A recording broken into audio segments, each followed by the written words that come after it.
Welcome back. We are glad you are listening. This is the Backroads Homestead, and this is our next podcast. I don't even remember what episode this is. Out there doing deliveries today, giving you some updates on what's going on in the homestead. We've been making quite a few videos. In fact, last week we pumped out 3 videos.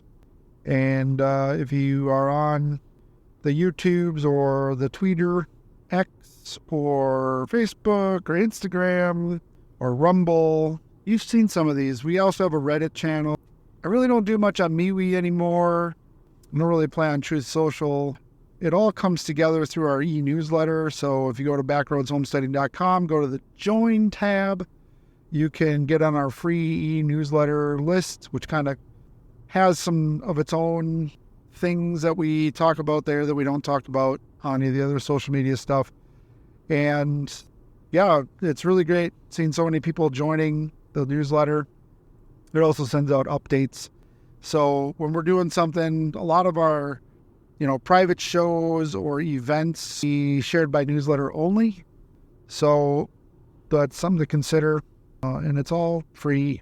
So as we come into the beginning of April, we have the issue of making sure our plants don't freeze. We've been struggling with this. We grew a lot of stuff early. We're ready to put it in the ground. We've lost a few corn rows already. We built some low tunnels, which you could see in the videos. That worked well, but the plastic we had was wrong. Size was wrong, so we have to get different plastic for it. We're building up our onion rows right now. We put in our beans and our peas. We're doing cabbage and marigolds. We got the corn and wheatgrass ready to go again. We got a lot of sunflowers. We're going to be doing a lot of sunflowers this year. Trying to emphasize using most of the sunflower is usable in one product or another, be it the seed, the stalks, the flour that comes out of it. I mean, sunflowers are amazing. You can get a lot of stuff out of them. So we're going to be doing a lot of that. The blueberries are going good. I think we might have lost one apple tree through this winter, or it's just starting late. We got 12 chickens now. We built a new chicken coop, or we actually took the old chicken coop and we made it a ChickenTractor. So there's a video on how we did that. We basically fixed up the coop that was existing there, replaced some boards, and painted it up a little bit with what we had. And then we got a 3-point hitch for the tractor, and we got, it was overkill, but we got a bigger ball for the ChickenTractor so we can just hook the tractor up to it and move it at will. And we want to be moving those every day. We're supposed to be getting in some Cornish cross meat birds. So we're working on building a second ChickenTractor for that. We do have enough of when we did our renovations on the barn dominium, we kept a lot of the tin. We kept all the tin from the sides, and are going to be using that to build the top structures for the ChickenTractors. We helped out at White Rock Homestead with their well. We've been building some trails over there. They have a fantastic YouTube channel and Facebook presence. You can check them out. White Rock Homestead, Jason and Tara and crew. They are fantastic people. They're getting pretty popular on the YouTubes, and very down-to-earth people, lots of experience homesteading. We've learned a lot from them, and they're just good people. Faith-based, family-based, just good people. So, coming up to an accident here. It's like a head-on collision. Emergency crews everywhere. Not good. People driving with their screens. Oh, we got a turned-over truck. Holy cow. This is horrible. Okay, well, that was wild. There's a old station wagon, like a Capri station wagon, and a white Chevy Silverado, fairly new pickup truck on its on its top. Like, ooh, that was a bad accident. Pray everybody's okay. Yikes. Anyway, the premise of what we're trying to get done with our homestead, having the agrotourism involvement, kind of took a little bit of a step back. I have one of my neighbors who isn't so cool with that idea. Now, I'd mentioned it in the past, I thought, and everybody was cool with it, but might have to rethink that idea. But, when you're trying to grow crops and sell them and make a living at doing this kind of stuff, the farmer's market in our local area, the bigger one, doesn't sound like it has any booths left. Smaller farmers markets, I don't know if they're going to produce. So I don't know if we want to do some kind of CSA program. There's one store in town that's going to carry our produce. They're trying to put together a year-round farmers market. So maybe we'll just do that. Might do a farm stand, I don't know. We're talking about building soil and doing the vermiculture stuff because the soil here is so bad. It just doesn't have the nutrient content that you're looking for. And the people who sell the topsoil here isn't real good either. So, we've been building soil, but, we really want to help others, help grow that community of homesteaders and, be a part of the support network to help others get involved too, because there's a lot of people moving to this area and wanting to do this lifestyle change and be self-sufficient. And if we can help them with some of the tools to make that happen or teach them how to build those tools hands-on, that's where the agrotourism came in, where we wanted to offer the classes. So you could come in and, learn how to raise chickens, learn how to take care of cattle, learn all the different facets in a hands-on approach. Come stay with us for a week or so and help out on the homestead or learn different things. And we would, we want to make sure that the people coming in have a firm grasp of what it is they want to get done and realize how much or little work it is for each of these activities. And, just want to do all of it. Like, that is the new lifestyle. That's the culture that's sustainable. And as the world goes to hell in a handbasket, these are the types of resources and tools that have to be learned, taught, and grown, because that's going to be the only thing that's, really like going to make it happen. As Babylon's walls are burning, these are the things. And I'm going to try to not use certain words anymore on these podcasts. So some of this stuff might turn something kind of cryptic, but I learned that if the transcripts of the podcast mention certain words, some of the podcasts won't be picked up by certain, channels or stations. So it's another prime example of what's going on in the nation and in the world, where you can't really talk about a lot of this stuff. So it's just unfortunate, but it is what it is. And that's why the newsletter is so important. That's why connecting with others of like-mindedness locally is the best option. What a lot of people don't realize is, okay, they got a little garden, maybe they have some acres, maybe they're in the city, I don't know. But we're coming to a time when if there's a shift made or a shift happens, you can't start preparing your community during that time. This is the time now to be preparing before anything happens, because when it happens, you don't have time to build the camaraderie, to vet each other, to have the conversations, to get to know and trust one another. That you can't do that overnight. That's not something that can be done. So I've been trying my best to go to some of these. And, this last meeting we had with one of the new homesteading groups, I was going to talk about goldbacks. And one of the guys that were talking before I was totally took up all my time, bashed the goldbacks, even though he has and uses them himself. He was trying to push his gold group investment stuff. And he was there to talk about herbalism and natural healing. So there's some snakes in the grass, folks, that you got to watch out for. And, I got railroaded at that last meeting, and the lady who organizes it, she's a fantastic person. Almost everybody there they're fantastic people.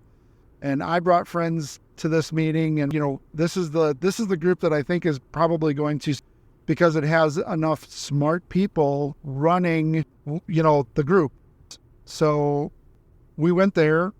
I offered to talk about something I knew about, and yeah, it got railroaded. Or I don't know whether it was intentional or not, but it felt pretty intentional. Luckily, I had my postcards and I had marketing material, so I knew I wasn't going to get time to speak because the guy took my whole hour. I just started handing out my postcards, and then he started bashing goldbacks as I was handing out my postcard. So, it's like, well, maybe the more you think about it, it's like he really did do that on purpose. So, it was not called for. It was very disrespectful, but you're going to get that. It is what it is. So we just moved on. Well, we'll do our own sessions on goldbacks and alternative currency and legal currency. How are we going to trade with stuff if the dollar goes through funkiness like it's going through? And yeah, the things. But we'll, I don't know. It's going to be a challenge to be the face of some of this stuff, run a successful market. Because this lifestyle change isn't just, I'm not just a doom and gloom prepper type. Like, I'm changing our lifestyle. I'm getting out of the rat race. I am, I see now that the system is going to implode. I see it's unsustainable. I see that the people who are in the system are going to be victimized, and it's going to happen overnight. And I'm going to do my best to prepare for that. And that's not just like prepping food and having ammo. That's like building the alternative lifestyle sustainability. And I think that's where a lot of like people who try to do the homestead thing, they lose sight of that. Like, it's not enough to just have some horses on a homestead and have, it's going to be interconnectivity between microeconomies of people. And a lot of those people are going to be based out of the church. They're going to be based out of, an ethical, moral, religious backbone, because that's where everything starts. And eventually, when we all die, that's where everything ends. So those are some of the things that we have to be cognizant of. And I wish more people would take this more seriously. And I don't know, I think people's mental capacity people go to a negative place with this homesteading stuff and prepping stuff. And that's unfortunate. You have to, once you're sold on the lifestyle change, once you are comfortable knowing that the life you have lived may have been a lie, and that change is inevitable and possible, and your ancestors already lived this life. This is not something new, that we're going back to old, not new. But now we have new technology that we can utilize for the old. So even though we're going back to the old ways, we have more comfortable, easier ways to do the old stuff because we still have what we know now in the future. Wow, that's a mind bender. But that's really what we're dealing with here. There's going to be two types of people. The people who band together, have a plan, and are ready to do the things, live a lifestyle that's sustainable, and trade with others who are also living the lifestyle that's sustainable. And then there are the people who are going to not have all that stuff and find themselves in a pickle or a hot spot when the time comes, because they're going to be, showing up with their pants down, essentially. And it's going to take a lot to sell the people who have been diligently working towards this lifestyle. It's going to take a lot to become part of the network if you're not ready. And nobody's really ready, in my opinion. And you got homesteaders squabbling between, is that off grade or on grade or blah, blah, blah. Stop fighting. Stop fighting with one another. That's part of the system and how it's designed to bring sustainability down. We got to find common ground on this stuff. And we need to create these microeconomies and communities And it's not going to be dependent on if the system fails. If the dollar never goes down, fine. If government systems stay the way they are and everything is hunky-dory with the system, okay, all right. There are those of us who, we're all going to be affected negatively when the system changes, if the system changes. And I think enough of us have read the writing on the wall to know that the system's going to change. And we need to get more people involved in that community aspect, which is probably one of the more uncomfortable things to do for most homesteaders. It's reaching out and having the hard discussions, which really aren't all that hard if you just think them through, and just be together for one another. So whether we're dealing with an economic or a weather-related crises, or, could just be as simple as the power goes out for an extended period of time. Okay. Yeah, that's going to suck, but it's not the end of the world if you prep for it, and people are like, well, I can't afford a solar system and I can't afford this and that. All right. Can you get some tools so you can live more off-grid without power? Because you can, because our ancestors did that. Yes, my blinker's on. So if you hear that in the background, that's because I'm driving at the moment. That is definitely a different way to look at it. Like, people are like, oh, we got to have solar and wind and hydropower. I'm like, do you even need power? For us in the South, yeah, it's going to suck. It gets hot here. But our ancestors did it without air conditioning. We could do it.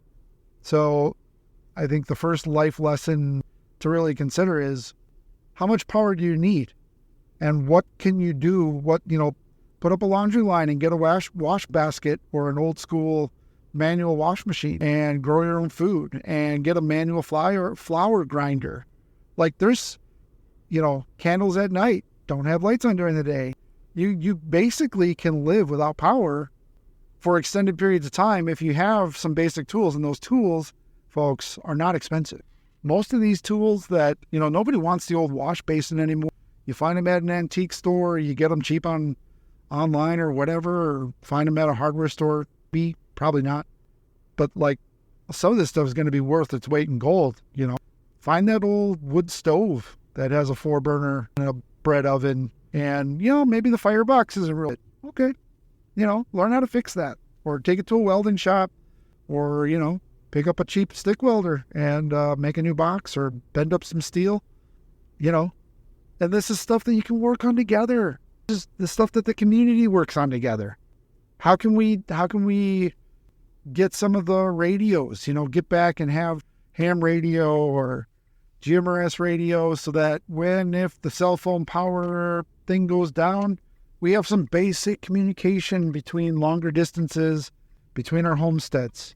Setting up our own courier network, another very important thing that can be done. We've done it in one of our groups, and we'll continue to do it. So, yeah, it's just, there's a lot to unpack with these podcasts, and I'm just going to go through some of this stuff in this little podcast as we finish up here. These are some things to start thinking about, and we really want to create action plans that are not incredibly difficult, that people can do and are sustainable. My name's Ryan with Backroad Homesteading. I hope you enjoyed this episode. Please share it with your friends.